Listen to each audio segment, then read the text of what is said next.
Chris Voss gave me a huge 1 year's worth of subscriptions on Patreon, and I'm grateful to him for bringing you today's video. Helga Skittish Seer versus Kalia, Tatsunari and Felden. Really like the artwork on that new Kalia printing. A one lander, easy decision on that. Into another easy decision, a one lander. Let's see if we get two on the next hand. And we actually did. Alright, keep that. And Heliod's good even without the combo from the Walking Ballista. Mirari's Wake might be a little bit... it'll come in handy, but I think we'll give up on that out of this hand. I'm actually keeping a two-lander just in the hope that we get into green mana here. We'll last in the turn order, which puts us at a disadvantage as well, especially to a Sol Ring from Felden. We're assuming that he's got mountains in hand. An Illusionist Braces is going to sit there for a good few turns. Okay, into a Farewell, so not getting into any green mana. Got another chance on our next turn, but I'm not holding out much hope here. Darksteel Ingot from Felden is the first source of red mana. Arcane Signet for the 3-colour player. Seems as though Felden's just kept this hand because he had a Sol Ring in the opener. So it was a one-lander for him. We're all struggling with the lands apparently, or at least two of us are, I should say. Would you look at that? All you've got to do is be like Yugi and believe in the heart of the cards, so there was never any doubt, was there? A Nature's Law will grab some white mana in the form of a Surveil land, I think. Attempt to put some ramp or another land on top. Don't mind seeing a Cultivate or something like that here. Savannah will do. Keep that on top. Sneak Attack from Felden. So we'll see how fast he's going to go with that. 5 cards in hand at the moment. Is a good means of effectively discarding creatures from your hand though.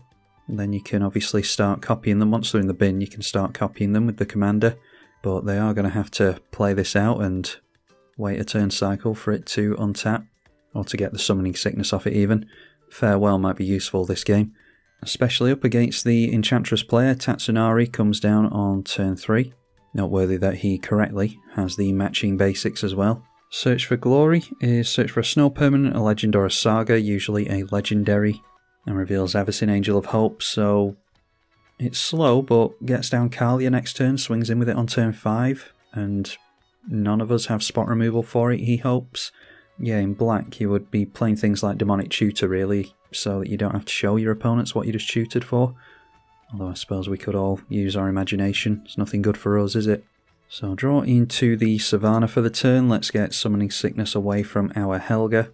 And that means if this stays in play, then next turn we should hopefully be able to get down the Consecrated Sphinx and start getting plus counters on our commander while we do it. If Consecrated Sphinx can last a turn cycle, then we should be able to get into some way better and more useful cards in our hand. Sneak Attack being activated at sorcery speed, and gets himself into an anger, so could have been worse. But we'll give everything haste from now on.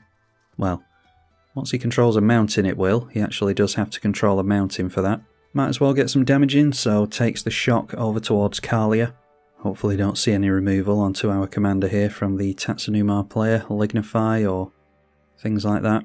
But we've got double white now at least, so if they go for Song of the Dryads or something, get us into another land, Imprisoned in the Moon, cards like that, then we'll be able to afford the Farewell for certain. Instead it is Dryad of the Elysian Grove, so I'm going to make the Frog token. Able to make 2 lands in a turn thanks to the Dryad, and that one is Foreboding Landscape. Followed by Herald of the Pantheon. So could have made the Dryad cost 1 less if he played that first. So we'll assume that he doesn't have counter magic held up or anything. Might have a Pongify or something though. And if that is the case, then Consecrated Sphinx might not make it through to the next draw phase. But we have to test our opponents on it. Yeah, it turns out we were right in our assumption here. Kalia of the Vast comes down on turn 4 and looking to cheat in the Avacyn, we have to assume. Alright, Witch Enchanter. We've got a land for the turn, so... just wondering if to play it as a tap land or not. We can go for Reliquary Tower here and then maybe play that as a tap land at some point if we don't need to blow something up. Getting rid of the Sol Ring would be funny. Punish our opponent for keeping that hand. Yeah, go Reliquary Tower. And we're going to attempt the Consecrated Sphinx here. So Helga, gain a life, draw a card.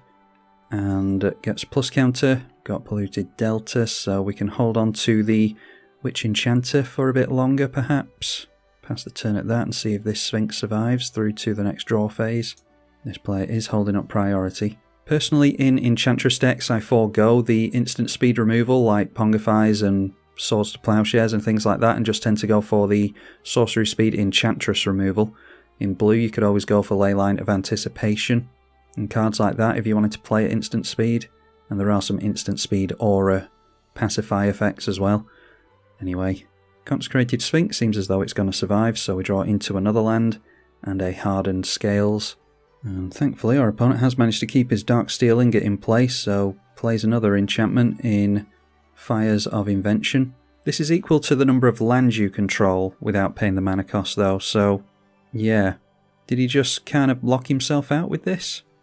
For as long as he doesn't make lands? Be interesting to see if he manages to get anywhere in this game. The sneak attack might keep him in it. Anyway, draw again is a Return of the Wild Speaker. We do have an unlimited hand size. You have a Maya as well. Might help an opponent. I'm not sure it really will though. This player has all the land types available to him. And there we go, a Frogify is what I was referring to previously. Going on to the Kalia because our opponent is scared of the Avacyn. Although the Avacyn could have been Frogified. But Kalia is a scary commander. Not seeing too much respect for Helga necessarily. Only 2 cards in hand, maybe he's got something else. A Snake Umbra goes on to the Kami. So gain a life, we each get drained, and Snake Umbra is +1/+1 on Totem Armor. Or actually, I forgot about that. I remember Tribal for obvious reasons, but can't say Totem Armor anymore, can we? Umbra Armor, apparently. Yeah, they've renamed this into Umbra Armor, the ability that is. So the 4/4 goes into the left, and we'll be able to draw an additional card, so goes up to 2 in hand. Which means we'll get to draw an additional 2 to the Sphinx, which allows us into more lands. Kalia being punished for showing his hand with the Avacyn. Draws us into a land and Gandalf. Not sure if Gandalf really belongs in here. I played it on the game previous to this one, which you probably saw first in a previous week. At first the deck consisted of 4 and 5 plus CMC cards matters stuff, like Gandalf. And you can get some copies of creatures and stuff here and there, but maybe I need to play with it a little bit more. I'm not sure it was really that relevant to the deck. But again, I'll keep it in here. I do like to try and play with different cards as best I can, so that we can give them test runs and show off if they're good or bad. If Kalia swings into us here, I will block it just for the sake of trying to have this player not scoop. But decides to try and keep his 1/1 in place, so might have some removal for the Frogify that he uses at the end of this player's turn. Alright, a Sink into Stupor for us. So do we just continue to do a little bit of setting up? Don't think we have enough mana to care too much about the Alchemist's Refuge here. Do want to be casting as many spells as possible with Helga though, so let's go for the Heliod the Sun-Crowned. Actually, should probably go for Hardened Scales first, I think. Then Heliod the Sun-Crowned. Okay, does this not count as a creature while it's in our hand? I thought it was a creature in our hand, apparently it isn't. Alright, so do we just go for the Gandalf then? Let me just double check, it won't let me cast this with the white mana, which luckily doesn't matter. Let's go for the Gandalf instead then, and we'll get to test if this is any good. Gandalf does go well with the Consecrated Sphinx at least, because it can draw our opponent's cards. And that's a pet card of mine, Drogskull Reaver. Do have a little bit of life matters in this deck as well. Obviously the Heliod goes well on its own with the commander, and whenever our commander triggers for the life gain, Drogskull Reaver will draw us as well. Let's see. We don't have the blue Hedge Maze, the Surveil land, so we'll go for the Polluted Delta and pass at that. Consecrated Sphinx and Reliquary Tower making life a lot easier for us. Might be able to draw into some counter magic as well. Yeah, there's more of the Power Matters stuff. A Kiora cares about power 4 or greater, draws us a card when something enters, and we can obviously untap our Helga with that as well. And the Ozolith, if our commander gets blown up, we can put the plus counters on there, and hopefully get them back on Helga in no time. The mono red player not having the best of luck, and just passing straight through the turn. Alright, best hold priority now, because we've got an Offer You Can't Refuse available to us. I do like to see the Swiftfoot Boots as well, because I'm worried about anything happening to our commander from this player in particular. Glob, Calamity's Augur, I forgot all about this. You may look at the top card of your library at any time. Spells of mana value 4 or greater from the top can be cast. Do we care about seeing this one? Or are we already over this set after only a few weeks of it being released? Well, he's got 0 cards available to him. We'll be able to draw with the Totem Armor though. Decides against it. Not swinging in with this when he's got 0 cards in hand. I think I would have definitely swung in there. Shuffle him with the Foreboding Landscape. Might be able to put something relevant on top. Again, could have done that during the main phase. But no such luck. Suppose he could have a 4 mana instant on top of his library. So the Sphinx is just totally going out of control here. And it turns out Kalia didn't have any removal for the Frogify. So are we to assume that he can just hardcast something of relevance here? Might have a board wipe. Drawn into Gaia's Cradle and Mana Crypt, so we're going to accelerate our mana nicely next turn. And again, if he swings in with the Kalia, I will block it. Although he'll be able to play it this turn, won't he? So maybe not. Again, decides not to swing in. So let's risk not having our blue mana held up. And Hedge Mage, the Surveil land, is hardly relevant anymore. Might have been worth going for the Tricycle land. Sol Rings, so we had our sleeves stuck together. Gaia's Cradle, Mana Crypt and Sol Ring. Didn't shuffle that very well. So hopefully our opponents don't scoop here. Let's go Mana Crypt, Sol Ring, Gaia's Cradle is the land for the turn. We'll play the Swiftfoot Boots before I forget, play and equip that. Amazingly, we haven't drawn into all that many creatures actually, so it's a good job we have the Consecrated Sphinx available to us. Yeah, I think we definitely want the Ozolith in play, just as a little bit of security. We're allowed to equip the Swiftfoot Boots to Helga. So let's play ourselves a Kiora so that we can untap the Helga. And then we can tap Helga for what mana? Do we just go for the Witch Enchanter and blow something up? Can go for the Snake Umbra, I suppose. So I'll do this just for the sake of actually casting a creature. The Witch Enchanter. I suppose I could have got down the Heliod first actually, because we're going to trigger that to gain a life, and that could have been an extra couple of plus counters onto the commander. Alright, and there's an Intruder Alarm just to be extra obnoxious. So can we actually get that down here? We'll blow up the Snake Umbra. Let's see. So we go... Yeah, if I'd held off on tapping down the Gaia's Cradle, we could have gone for the Intruder Alarm here. But we tap this down for 5, 6, 7. We can still go for Drogskull Reaver. Yeah, let's just do it anyway. So Intruder Alarm is going to untap every creature in play whenever a creature enters. So tick down the Kiora in order to untap our commander. And if we're lucky, we might be able to draw into some more creatures off the top and continue to go off. We are not holding up blue mana as it stands here, which is risky, but we're doing more than our opponents, so I think it's fair to just keep doing this, and if our opponents don't continue to have any luck, then so be it. Gandalf triggering for the first time, we'll see if it does anything. The Drogskull Reaver is not legendary. Helga draws us into a Mirari's Wake, so again, not drawing into the creatures, unfortunately. There's a Cyclonic Rift. So if we had a fistful of creatures, which we would hope that we would have in this case, then we would actually be able to just go off here by playing a creature, untapping our commander, and just dumping mana into Helga every single time. I think I could have held up a single blue mana for the Offer You Can't Refuse there as well, but oh well, if our opponents get us, then they get us. So let's swing into the left with the 5-5. Might as well go in with Helga as well, I suppose, because I assume a player's going to get a creature down in order to untap all this stuff, so yeah, the Sphinx can swing in down the middle. Yeah, 31 creatures in the deck, and we're drawing into all this. That's pretty unlucky.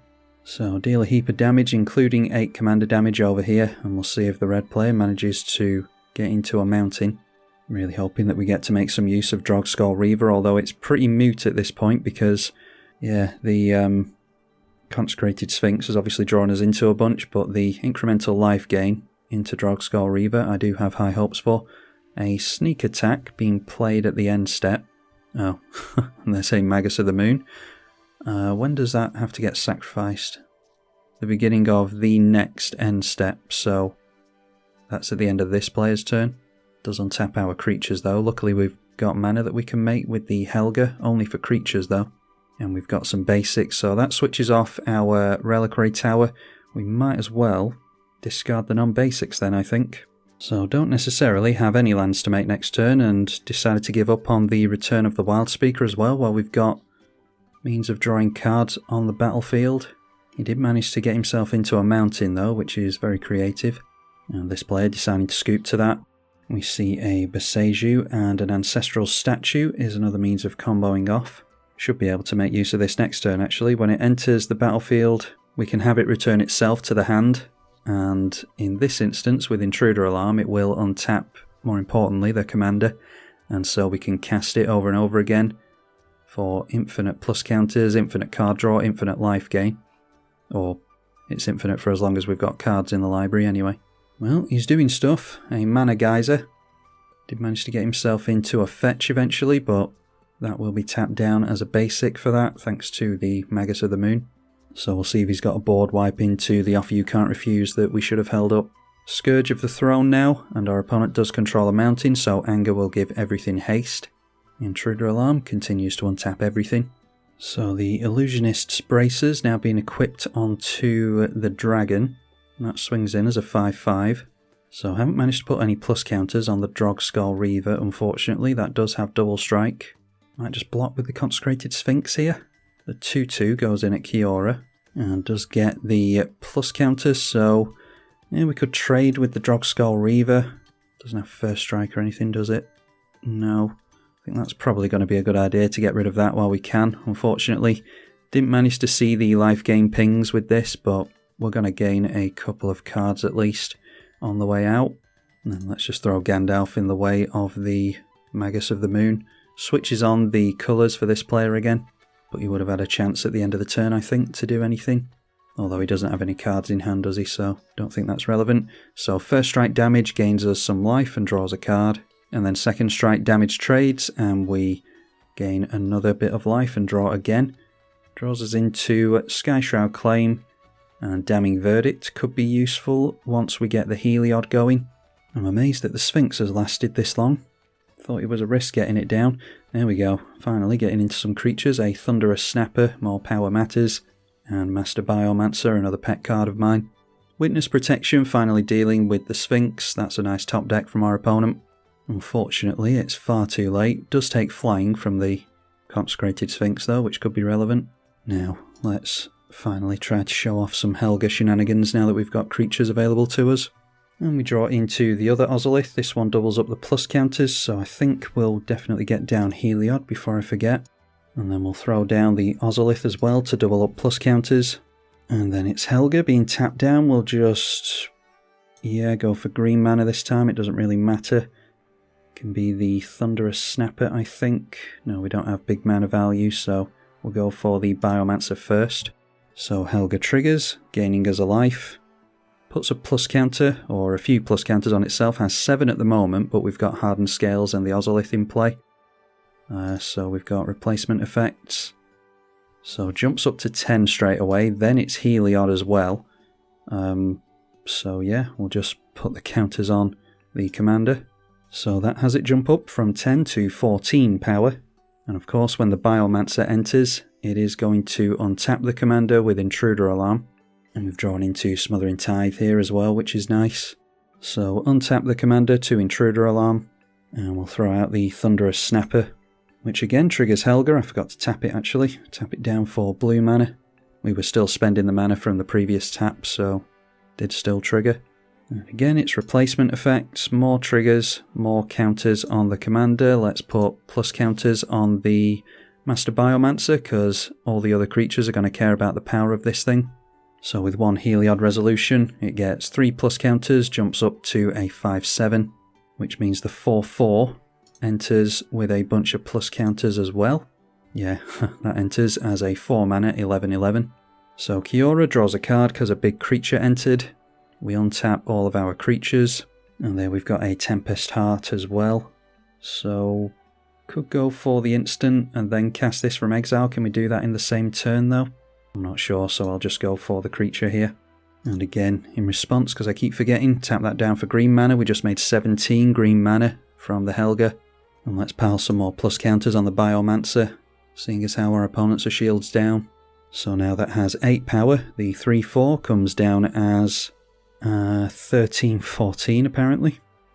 Triggers Kiora for a card draw, untaps our commander again with Intruder Alarm. Amazingly, still haven't drawn into that many creatures though. This player Scoops is fair enough. I think it's been a pretty commanding one for us, because our opponents haven't had the best of luck. And yeah, that player Scoops as well. It does look infinite, it actually isn't here, because amazingly, like I've said multiple times this game, we just weren't drawing into the creatures for some reason. All the non-creature permanents and other spells are somewhere else in the library. But anyway, what we could have done there was just go infinite with the Ancestral Statue if we'd wanted to anyway. I wouldn't have done that to my opponents, but it's worth having in the deck for those of you who build these decks in paper. And eventually could have drawn into the Walking Ballista, which is an infinite combo with Heliod, so that's infinite damage, infinite lifelink damage on our opponents. So yeah, we had the win there if we wanted it. I think that was a much better showcase than the original outing with Helga, so hopefully you all enjoyed it. Be sure to leave me a comment and a thumbs up if you want to see more from Helga. And a big thank you to the patrons for supporting the channel as well. I'm tribalkai. Thank you for watching.